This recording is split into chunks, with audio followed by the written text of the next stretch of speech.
அனைவருக்கும் வணக்கம். திண்டிவனம் மற்றும் அதை சுற்றியுள்ள பல நூறு கிராமங்களுடைய இஷ்ட தெய்வமா இருக்கா கருவம்பாக்கம் முத்தாலம்மன். இது 16ஆம் நூற்றாண்டு கால ஆலயம்.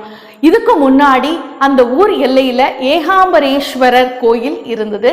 அந்த கோயில் இருந்ததற்கான அடையாளங்களும் தடயங்களும் இருக்கு. அப்போ அதுவே பெரிய ஊரா இருந்தது. காலப்போக்கில் வெள்ளம் வந்த உடனே இந்த ஊர் சிதைந்து போச்சு. அதோட அந்த கோயிலும் இருந்த இடம் தெரியாம போச்சு. பிறகு இந்த ஊரை நிர்மாணித்து அழகா முத்தாலம்மனுக்கு கோயில் கட்டினாங்க. அதோட கணபதி சிலையையும் நாகர் சிலையையும் பிரதிஷ்டை செய்தார்கள்.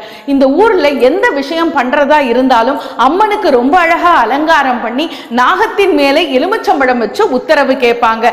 நல்ல உத்தரவுனா அந்த எலுமிச்சம்பழம் முன்னால வந்து விழும், இல்லனா பின்னால வந்து விழும். சில சமயம் உட்கார்ந்து கேட்கிறவங்களுடைய மடியிலேயே அந்த எலுமிச்சம்பழம் வந்து விழும்.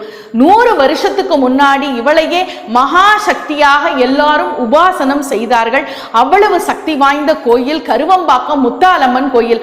அம்மா முத்தாலம்மா, என் பையனுக்கு இன்னும் வேலை கிடைக்கலையேன்னு யாராவது இங்க வந்து வேண்டினா அடுத்த மாசமே வேலை கிடைச்சு முதல் மாச சம்பளத்தோட இங்க வந்து அர்ச்சனை அபிஷேகம் பண்றத பார்க்கலாம்.